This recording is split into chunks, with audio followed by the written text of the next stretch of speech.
wear my crown. My hair, my hair, my crown.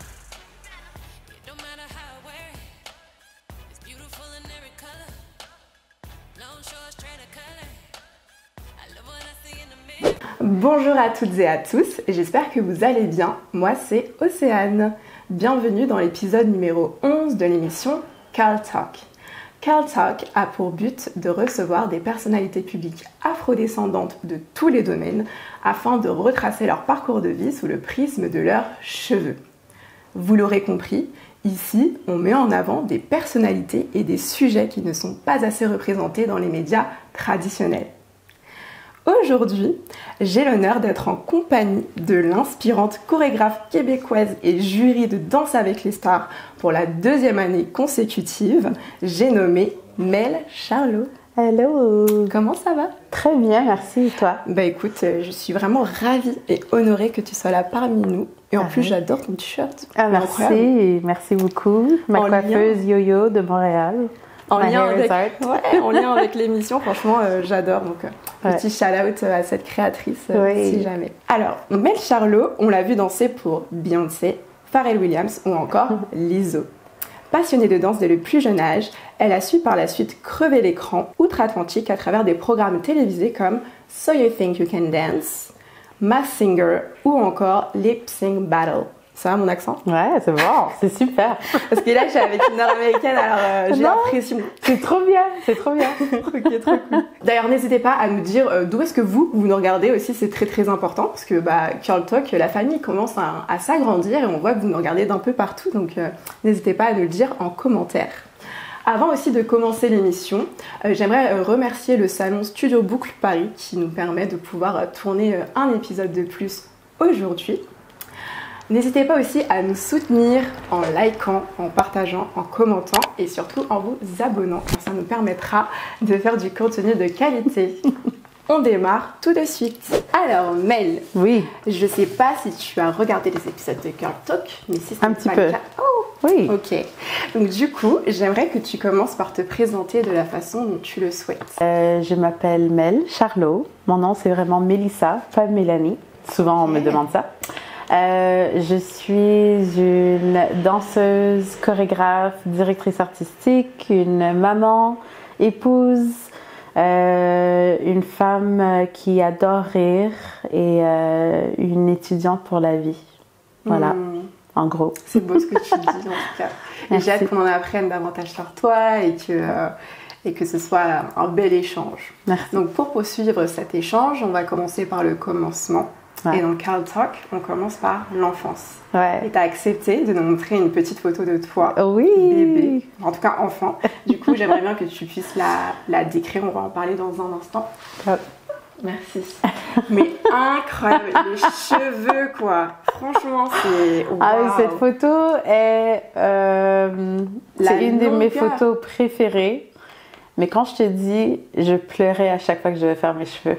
Ma mère, lorsqu'elle était enceinte de moi, elle me disait qu'elle priait sur son ventre que j'ai beaucoup de cheveux parce qu'elle a toujours voulu en avoir beaucoup aussi.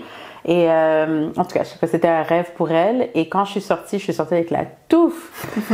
Et là, à chaque fois que je regarde mes photos d'enfant, je me dis « Ah ouais, c'est vrai, j'avais beaucoup de cheveux. » Puis j'étais vraiment... c'est un de mes souvenirs préférés, être assise sur le coussin entre ses jambes pendant qu'elle me faisait les cheveux.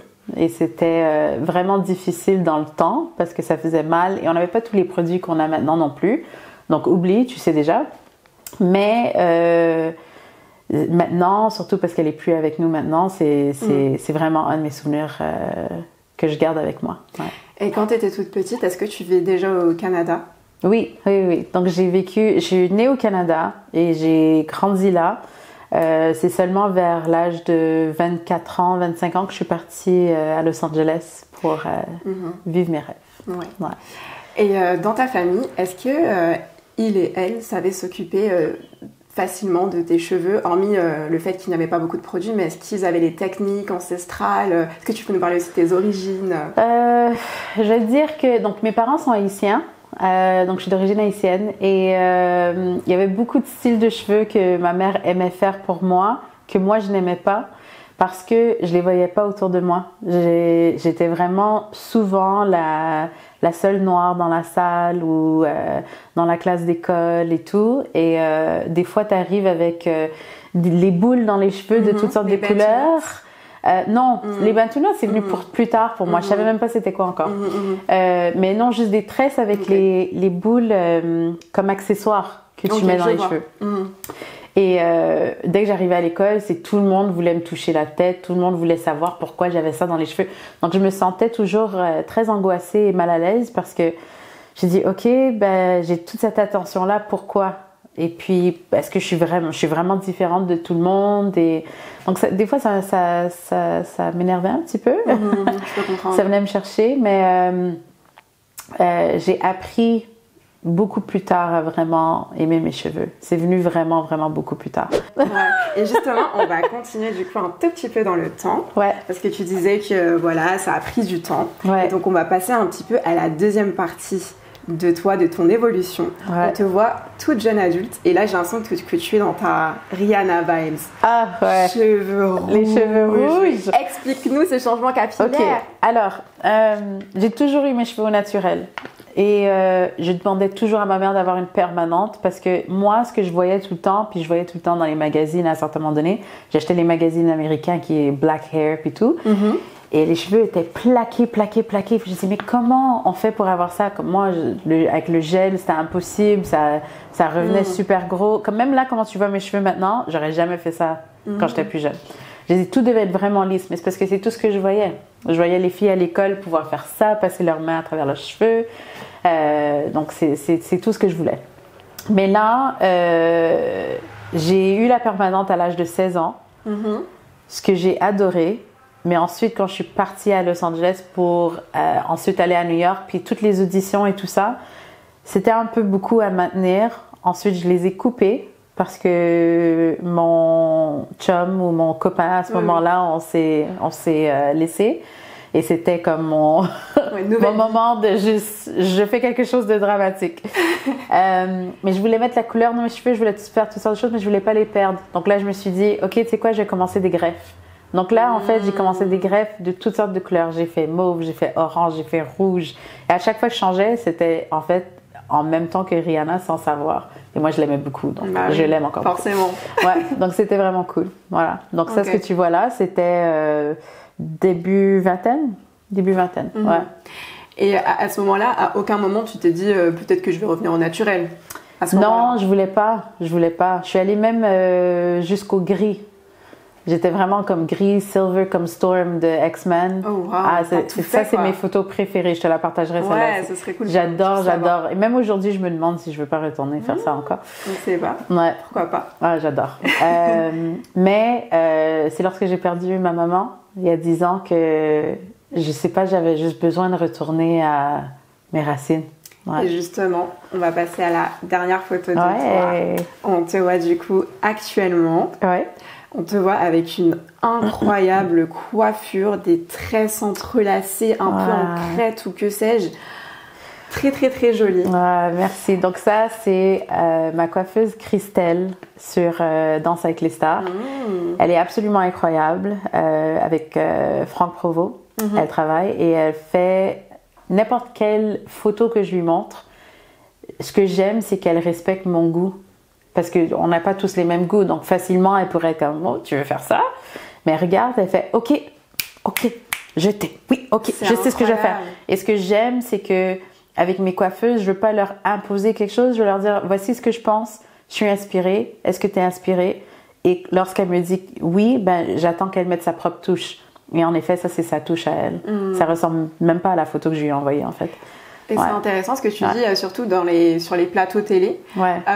Parce que très souvent, tu vois, moi j'ai pu discuter justement avec des personnes qui travaillent aussi dans les médias et qui se trouvent un peu, tu vois, qui se sentent un peu délaissées du fait du manque de formation. Donc je trouve ça bien que dans Danse avec les stars, en tout cas, tu aies pu trouver ta coiffeuse, quoi, qui te suive un petit peu dans toutes tes visions capillaires, parce que c'est vrai qu'on a les cheveux très versatiles, on peut faire beaucoup de choses. Et je trouve ça bien que tu puisses le montrer à une si large audience. Donc merci à toi tous les soirs, je te le dis, de briller à travers l'écran de par toutes ces coiffures et et qu'on se sente, nous, en fait, représentés, parce que tu te refuses rien, finalement. Donc, je faisais une émission au Canada, et c'est la même chose, c'est devenu une mission pour moi de pouvoir représenter ça à la télévision, parce qu'en grandissant, on voyait pas ça. Donc, moi, je savais pas que j'avais le droit, et si on voyait des choses, c'était vraiment toujours la même chose, des tresses, ou même jusqu'à présent, dans les publicités et tout, c'est toujours les cheveux curly. Et c'est correct, c'est beau, ça fait partie de nous aussi, mais il y a tellement beaucoup d'autres choses qu'on aime faire. Et j'ai l'impression qu'aux États-Unis, les gens se laissent beaucoup plus le faire. Il y a encore des choses à travailler pour la représentation en arrière et de trouver les bonnes personnes pour s'occuper des cheveux. Mais je me suis dit, moi, si je peux avoir une équipe qui peut m'aider à faire ça, j'apprécierais. Et ils m'ont tous suivi, en fait. Donc, c'est vraiment super. Bah, trop cool. Ouais. Et aussi, tu disais tout à l'heure que c'est au décès de ta maman que tu es revenue au naturel. Est-ce que tu veux bien développer un petit peu plus sur ça? Tu sais quoi, je pense que c'est juste arrivé naturellement. C'est juste que je me souviens que c'était à ce moment-là. J'avais les cheveux gris, je les adorais, tout le monde aimait ça sur moi et tout. Et je me souviens, je me préparais pour justement les funérailles et tout. Et c'est pas que je voulais être plus, tiens, on dit dark ou des choses comme ça, mais c'est juste, je voulais me sentir, je sais pas, j'avais besoin d'un changement encore. Et j'ai dit, tu sais quoi, je veux retourner à ce qui est naturel pour moi. Donc j'ai quand même continué avec des greffes, mais je suis retournée à la couleur noire. Et à un certain moment donné, j'ai dit, tu sais quoi, je veux apprendre plus sur mes cheveux. Donc j'ai commencé à comprendre le curl de mes cheveux lorsque j'étais à Los Angeles avec une super belle coiffeuse également là-bas. Et puis apprendre qu'on a tous des différents types de cheveux et qu'il y a des bons produits pour nous et tout ça. Donc j'ai vraiment commencé à comprendre et prendre ça en main. Ouais. Et je vais revenir un petit peu dans le avant que tu reviennes à naturel, parce qu'il y a quelque chose qui m'est venu. Est-ce que tu détestais tes cheveux? Lorsque j'étais plus jeune, oui. Oui. Je disais toujours à ma mère que je voulais me raser la tête.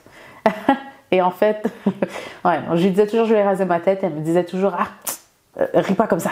Enfin, je suis comme, oh maman, j'en peux plus. Je dis à chaque fois, il faut que c'est quelque chose et ça me stresse. Et en fait, moi, je sais pas si t'es pareil, je suis pas bien sûre que oui, mais si mes cheveux sont pas faits, je me sens comme pas très belle, comme je me sens pas prête à sortir, etc. Pas que ça doit être les grosses coiffures, les grandes coiffures qu'on voit à la télévision, mais je dois me sentir bien, tu vois. Donc ouais, je les aimais pas, et surtout parce que je pouvais pas faire ce que je voyais les filles faire à l'école. Et comme je dis, il y avait un manque de représentation, tu vois. Et j'avais peur en fait d'essayer de faire quelque chose de nouveau qu'on ne voyait pas, et qu'on se moque de moi, ou qu'on me pose plein de questions, ou qu'on pense tout d'un coup que je suis comme trop bonne. On m'a fait ça lorsque j'ai fait ma permanente.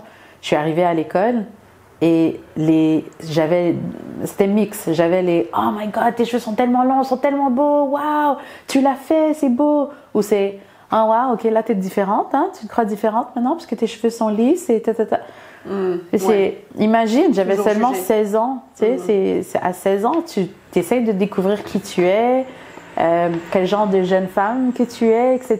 Donc là, c'est un petit peu difficile à gérer, j'imagine. Ouais. Et justement, d'où te vient cette confiance en toi de pouvoir justement changer de coiffure comme tu en as envie D'où ça te vient? Je pense qu'un jour, ça a juste cliqué, que c'était quelque chose de super que j'avais, qui était à propos de moi. Et j'ai dit, tu sais quoi, je vais m'amuser, je vais essayer des différents styles pour pouvoir voir c'est quoi qui me représente vraiment. Qu'est-ce que j'aime le plus? Donc là, j'ai recommencé, j'ai fait des twists, j'ai fait des tresses, j'ai fait des cornrows, je m'amuse pour pouvoir voir vraiment comme, ah ça me parle, ça j'aime faire ça. Et ensuite, quand les opportunités d'être à la télévision sont arrivées, j'ai dit, ah ben là, oublie, on s'amuse encore plus. Ouais. Oh, trop bien. Mais j'ai même rasé en arrière. J'ai fait un undercut parce que, en tout cas, je voulais les raser, mais je me souviens parce que ma mère, elle est morte du cancer. Donc, quand elle a perdu ses cheveux, je l'ai regardée et j'ai dit, maman, je vais raser mes cheveux avec toi. Et c'est la première fois de toute ma vie qu'elle m'a regardée, puis elle a dit, tu ferais ça pour moi? Comme d'habitude, elle me répondait, puis elle faisait, je faisais, ok. Mais là, elle m'a dit ça, elle m'a regardée, puis elle a fait, non, fais pas ça, chérie. J'ai dit, ok. J'ai dit, mais 1 an ou 2 ans plus tard, après, j'ai coupé, et puis voilà. Wow, c'est tellement émouvant, et c'est tellement un beau geste, paix à son âme, à ta maman. Merci beaucoup. La plupart des femmes noires sont souvent jugées, pas parce qu'on parle de coiffure, elles sont jugées sur leur coiffure, leur attitude. On peut souvent les qualifier d'extravagantes ou sinon de façon plus négative de ghetto. On peut également aussi leur faire des remarques comme tu étais mieux avec les cheveux lisses par exemple, que ce soit dans la sphère personnelle ou professionnelle.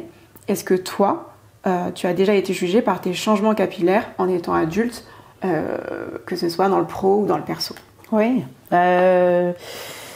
Écoute, j'ai raconté ce qui est arrivé lorsque j'étais à l'école, au lycée. Mais souvent, c'était aussi des commentaires de membres de ma famille même. C'est ça qui est fou. Oh wow, qu'est-ce qu'ils pouvaient dire? Que si mes cheveux n'étaient pas vraiment faits ou c'était pas d'une façon lisse et bien placée ou une certaine coiffure, c'est OK, mais tes cheveux sont pas faits, tu voudrais peut-être faire tes cheveux. C'est mes cheveux sont corrects, comment ils sont bien.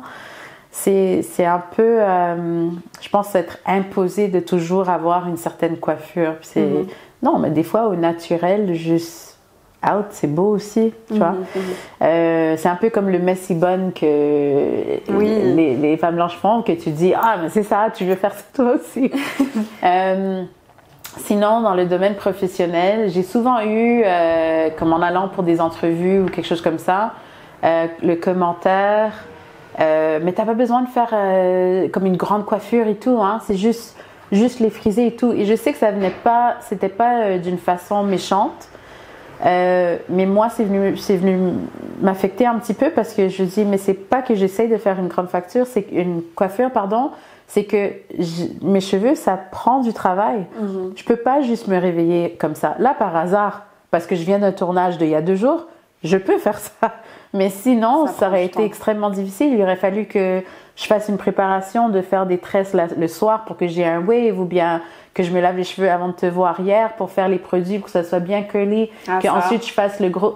Tu vois, c'est une préparation que ça prend. Je peux pas juste me réveiller puis avoir les cheveux beaux comme ça. Et je pense que des fois, c'est de l'ignorance, tu vois. Les gens doivent prendre le temps de vraiment comprendre que ça fait partie de nous. Ça fait partie de notre culture, oui, mais c'est quelque chose avec quoi on est né, qu'on n'a pas le choix d'incorporer dans ce qu'on fait à tous les jours. Totalement. Ouais. Et c'est vrai que c'est une vraie charge mentale au quotidien. Comme tu le disais, c'est vrai que ça prend du temps, c'est lourd et ça n'empêche que c'est beau et qu'on est fiers en fait de nos cheveux. Donc c'est important que tu passes ce message aussi dans Carl Talk. Mel, est-ce que tu veux bien nous dire quels sont tes 3 objets ou accessoires favoris? 3. Ok, c'est vraiment difficile 3. C'est vrai qu'il y en a tellement pour nos cheveux. Bon, je vais dire le pic. Ouais. Parce que quand je fais les curls, j'adore ça. Le spray bottle, parce que j'ai toujours besoin de les garder hydratés. Mais il ne faut pas que ce soit de l'eau, il faut que ce soit de l'eau avec du conditioner dedans. Très important. Sinon, la brosse, parce que j'aime encore, depuis que j'étais petite, les avoir super plaquées vers l'arrière. Oh, j'adore. J'adore ce look. Je pense. Merci. Et des élastiques. Je peux continuer. Hein? Ouais, la base. J'en ai donné 4 là.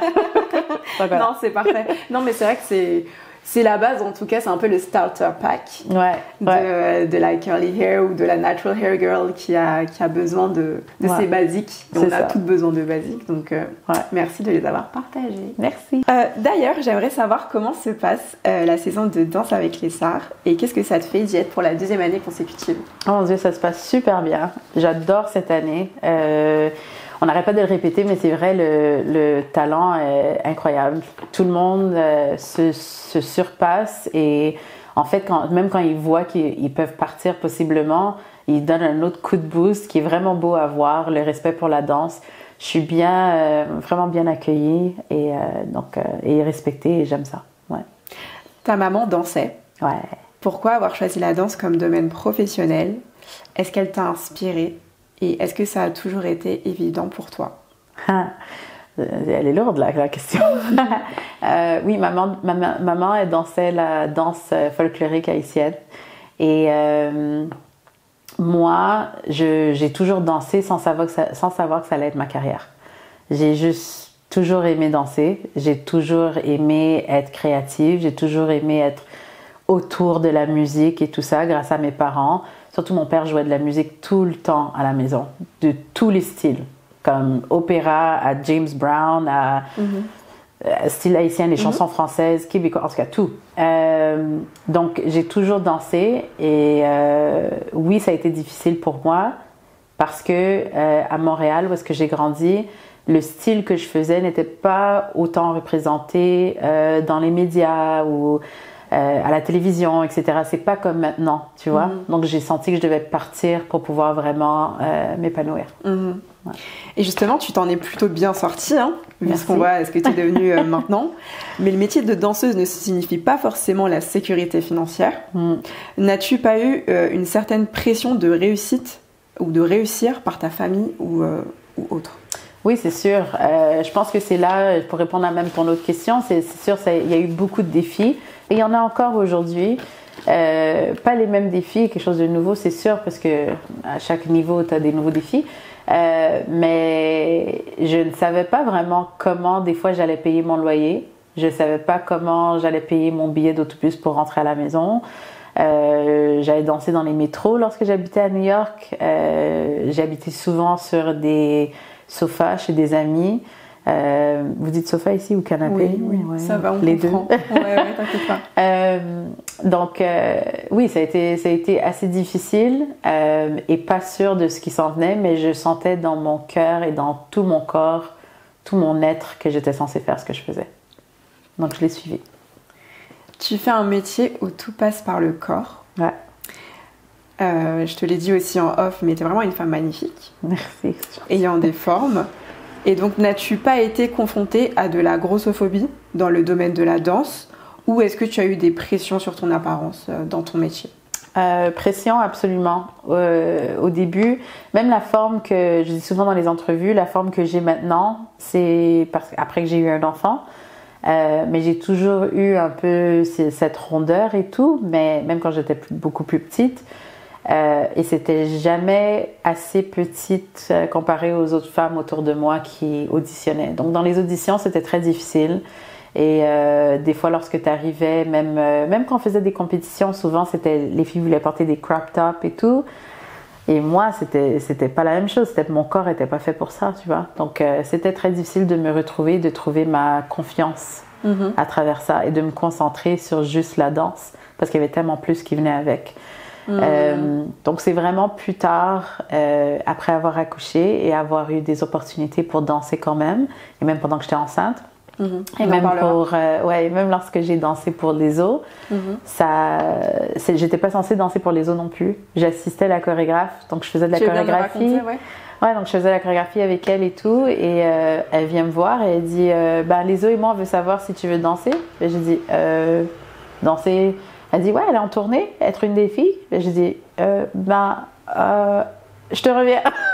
Parce que je me dis, à mon âge, avec ce que je fais, maintenant, ayant un enfant et tout le monde me disait, beaucoup de personnes me disaient que ma vie allait changer puis que je pourrais plus le faire, tu vois.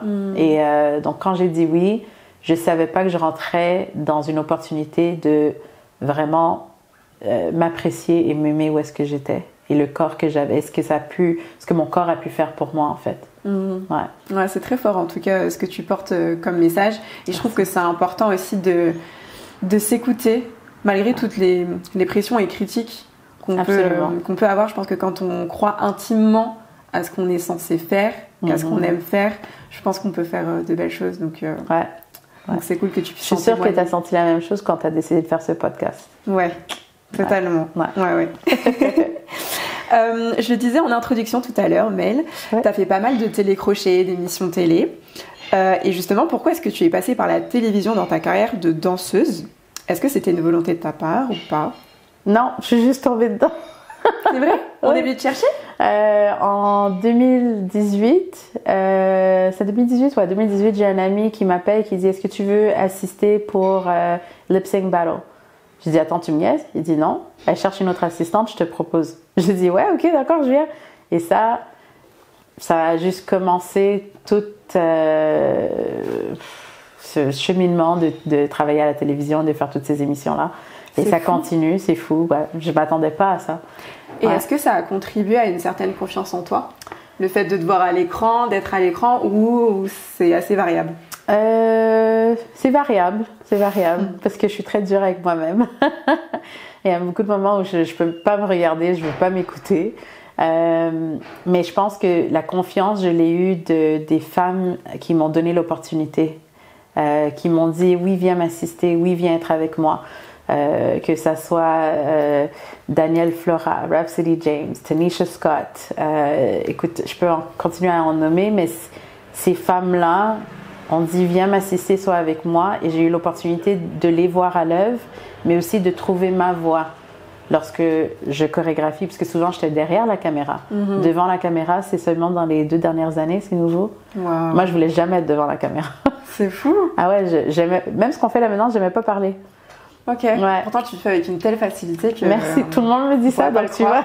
Il y a des choses que quand le monde te le dit, il faut que tu réalises que peut-être c'est un signe. Avec ma foi, moi je dis toujours, écoute, tu sais pas comment Dieu va t'envoyer les informations, donc j'ai dit, ok, d'accord, je le prends.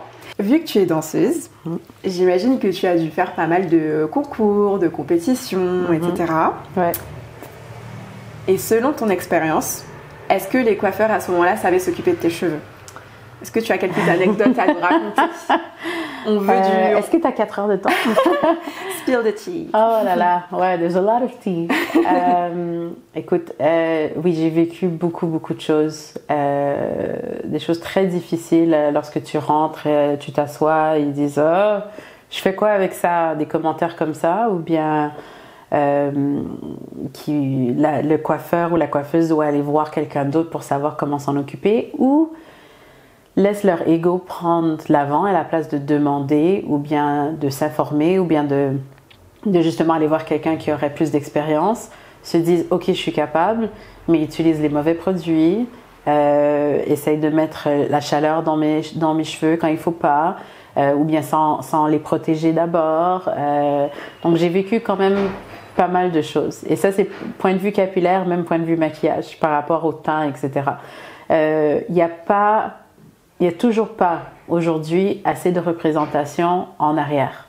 Et c'est pas nécessairement qu'on a besoin que des femmes noires ou des hommes noirs qui s'occupent de nos cheveux, mais il faut que ça soit du monde qui sont éduqués dans justement la texture de nos cheveux.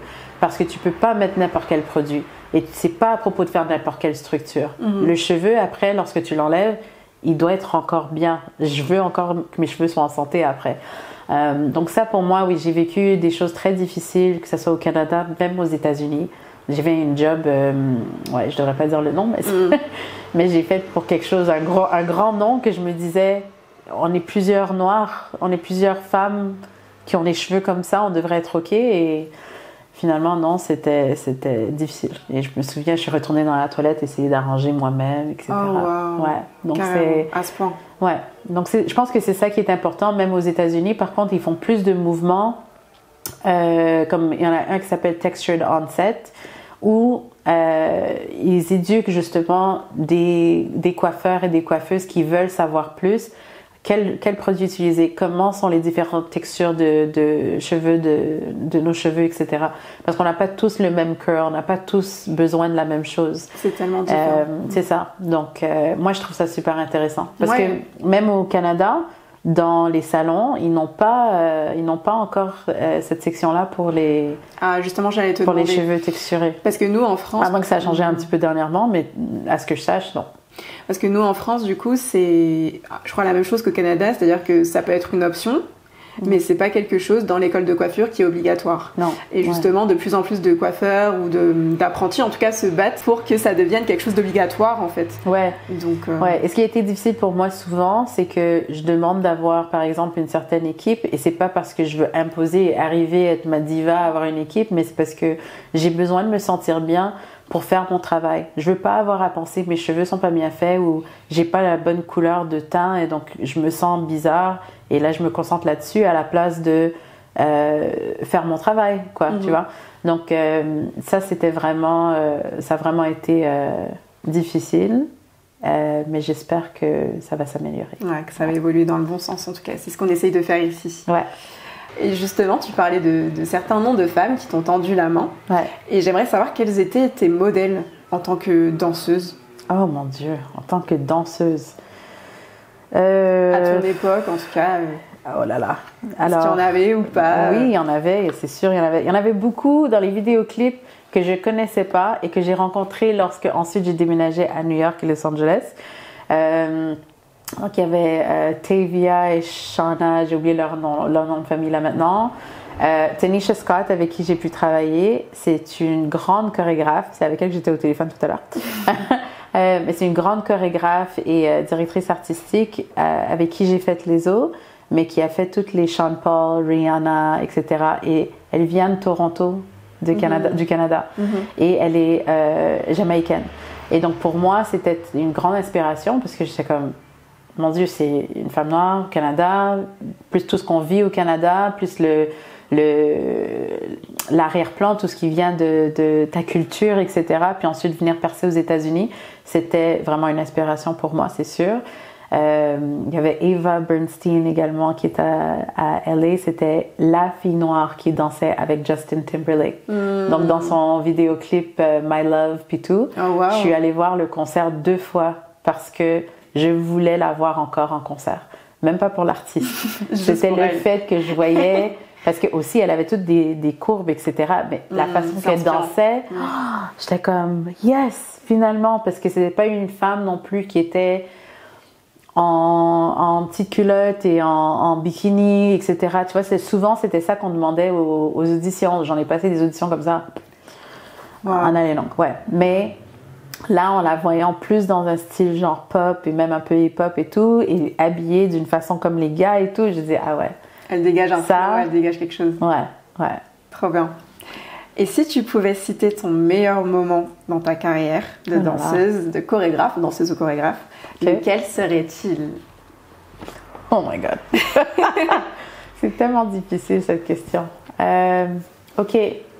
Meilleur moment danseuse, c'est quand j'étais sur Broadway à New York.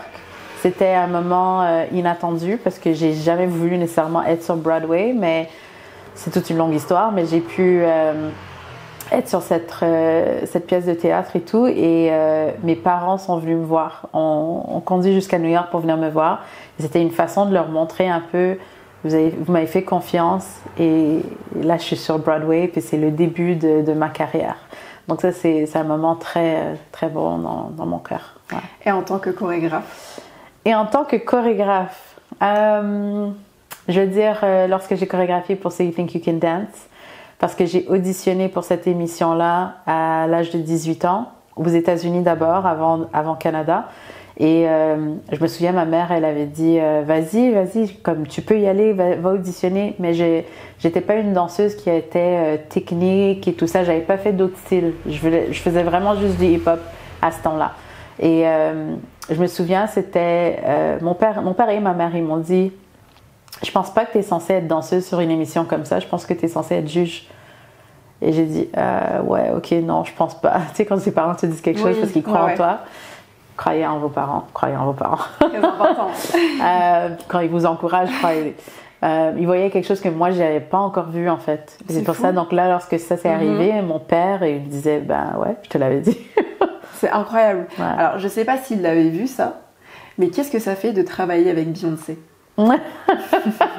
Ok, alors, celui de Beyoncé, j'étais enceinte de 6 mois et j'ai reçu un DM qui me dit on peut pas dire pour quel artiste, mais en tout cas, j'avais deviné à peu près que ce soit sûrement elle parce que j'avais des amis qui travaillaient avec elle. Et lorsqu'on est arrivé, ils ont commencé à faire nos cheveux et faire toute la peinture sur notre ventre, etc. Je t'enverrai la photo, ça aussi, si tu veux. Et ils disent ok, on vous apprend la chorégraphie tout de suite. Je dis on apprend une chorégraphie. Donc on est 5 femmes enceintes et on commence à apprendre la choré. Elle a dit non, en fait, on a changé d'idée. Beyoncé a changé d'idée. On y va, on doit aller sur le plateau. Elle est en train de tourner Black is King, qui est sur Disney Plus là maintenant. Et donc là, on y va, on arrive. Et nous, on pense qu'on va danser avec elle. Et là, ils disent non, vous allez aller une à la fois, un freestyle. Et là, on a dit ok. Donc là, on marchait. Puis on est tous différents. Il y en a qui sont 9 mois, il y en a qui sont 8, il y en a qui sont 6, en tout cas. Et on a dit ok, donc on y va. ce moment-là était incroyable pour moi parce que j'ai connecté, c'était un style africain, donc j'ai connecté avec mes racines et avec ce que ma mère faisait lorsqu'elle était enceinte de moi. Donc j'ai dit, ce moment va rester gravé dans mon cœur pour la vie. C'est même pas Beyoncé, c'est vraiment ça, tu sais. Et donc tu danses, etc., etc. Puis là, on est tous allés une à la fois. Et à la fin, ce qui était spécial, c'est qu'elle est venue nous voir. Elle avait les larmes aux yeux. Elle nous donne chacun un câlin. Elle nous dit « Je comprends ce que vous êtes en train de vivre parce que je l'ai vécu également et je suis trop contente que vous puissiez faire ça pour moi. » Et juste la voir aussi humaine et de connecter avec nous du point de vue maman, c'était vraiment inspirant. J'imagine. Ouais. Ça a dû être une très belle opportunité. En tout cas, je pense qu'on est tous, on aurait tous eu envie en tout cas de faire partie de ce moment-là. Ouais. Et je réfléchissais aussi un petit peu et je me dis, bon, t'as fait quand même beaucoup de choses, même s'il reste encore pas mal de choses à faire. Je pense que tu as plein de beaux projets qui t'attendent. Merci. Mais je pense que plus on monte un petit peu les steps, et plus on voit que en tant que personne noire, métisse, on est souvent seul dans les steps les plus hautes. Ouais. Et j'aimerais savoir si tu as déjà ressenti ce feeling-là, de ne pas te voir représenter même dans les steps les plus hautes. Qu'est-ce que tu penses de ça? C'est une question qui me touche beaucoup. Je vais être honnête avec toi, c'est quelque chose que si tu m'avais posé cette question-là peut-être il y a quelques mois, je t'aurais répondu différemment. Je t'aurais dit oui et ça me frustre beaucoup et c'est difficile. Mais maintenant, je suis plus connectée au fait que je suis là et pour une raison. Et c'est pas, je pense que je suis connectée vraiment, comme je disais, à ma foi, mais aussi que tout le monde est là pour une raison, tout le monde est sur Terre pour une raison. Et je me dis, si moi je peux être là, faut pas que je focus sur le fait que je suis peut-être la seule dans la salle, mais que je suis une dans la salle qui possiblement peut ouvrir la porte pour quelqu'un d'autre également. Donc j'essaye de plus tourner mon attention vers ça. Ouais. Très bien. En tout cas, je pense que ça pourra peut-être motiver aussi les jeunes femmes, les petites filles aussi, noires, ou en tout cas afrodescendantes, qui se verront peut-être à travers toi quand elles te voient tous les soirs sur le prime time de Danse avec les stars. Merci. Et on le disait au tout début, tu es maman d'un petit garçon. Oui. Et comment est-ce que tu fais pour lui donner de la confiance en étant un tout jeune garçon noir qui vit en l'Occident, quoi? Ouais, je fais ce que ma mère a toujours fait pour moi. Je veux dire, mes deux parents, mais ce qui me revient souvent, c'est comment ma mère me disait souvent « Tu es tellement belle ». Et je ne le croyais pas, pendant très longtemps, je ne le croyais pas. Voilà, là, je suis pas censée pleurer sur un podcast. Ouais, je pense que c'est parce que je pense souvent à elle aujourd'hui, donc c'est drôle. Mais j'essaie de justement lui rappeler comment il est beau, comment il est gentil, quand il dit certaines choses, lui rappeler, lui faire réaliser ce qu'il a dit. Comme un jour, on était à Disney et la chance que j'ai pu chanter à Disney, je veux dire, j'en revenais pas. Et on a acheté un chandail et un pull. C'est ça? Oui. Ouais. T'inquiète pas, on comprend. Ouais, non, on le dit aussi. Donc, on a acheté un pull. Et là, je me promène avec ce pull-là sur moi dans un magasin. Et il y a un monsieur qui me dit « Excuse-moi, où est-ce que tu as acheté ce pull? J'aimerais l'acheter. » Et j'ai dit « Ah, je suis désolée, c'est à Disney. » Et il dit « Ah, ok, d'accord, ça fait du sens, etc. » Et là, je me retourne, mon enfant a 5 ans. Il me regarde, il dit « Mais maman, pourquoi t'en as pas acheté un autre? Comme ça, si quelqu'un te demande, t'es capable de lui donner. » J'ai dit « Alors là... » J'ai dit, je veux que tu te souviennes de ce moment. Mais j'essaie justement de lui rappeler lorsqu'il dit des choses comme ça parce que ça vient d'une place vraie, un bon cœur, tu vois. Ouais. C'est important. Donc j'essaie de juste pour in. Ouais. C'est des valeurs qu'on prône mais qui sont pas autant mises en avant en tout cas dans les sociétés. Ouais. Être gentil, c'est important, quoi. Ah, moi, c'est une belle valeur. C'est extrêmement important. Les gens m'ont souvent dit, t'es trop gentil. Je l'ai eu très souvent. J'ai dit ok, et ça m'a affectée aussi parce que je me disais ok, il faut que je sois plus tough, il faut que je sois ok, surtout sur les plateaux de télévision ou bien les plateaux de tournage, etc. Puis je dis mais c'est pas moi ça. J'ai dit je peux être ferme et là il y a du monde qui pense que je suis peut-être méchante, mais je suis comme non, je suis juste ferme. Quand je veux quelque chose, vous allez le savoir, mais jamais sans respect. Et moi la gentillesse, je trouve ça absolument incroyable. Ouais. Totalement. On arrive à la fin de l'émission. Yes. Et quel est le ou la prochaine invitée que tu souhaiterais voir dans Carl Talk? Bon, moi je pense que ça serait cool d'avoir Ebony. Ebony de Star Academy. Oui, ce serait fou. Écoute, parce que je suis pas d'ici, je prends le plus d'informations possible. Et là, j'ai vu justement un peu son parcours sur Star Academy et aussi beaucoup de choses qu'elle a vécues. Et on a la même coiffeuse. Donc là, j'ai dit, mais ça serait cool que les gens apprennent un peu plus d'elle. Ouais. Et qu'elle soit aussi sur un plateau où elle se sent en safe place, ce serait... Voilà. Donc, moi, j'invite Ebony à venir. Sinon, ma coiffeuse Christelle aussi, elle est super. Ok, ça marche. On espère en tout cas la recevoir. Ouais. C'est la fin de l'émission. Merci à vous de nous avoir regardés jusqu'au bout. Merci à toi, Mel, d'avoir été présente ici. Un plaisir. Merci. Vraiment. Ces réseaux sociaux, du coup, vont s'afficher juste en bas, donc n'hésitez pas à la suivre. Je vous dis à bientôt et n'oubliez pas que dans Carl Talk, on parle cheveux, mais pas que. Ciao, ciao!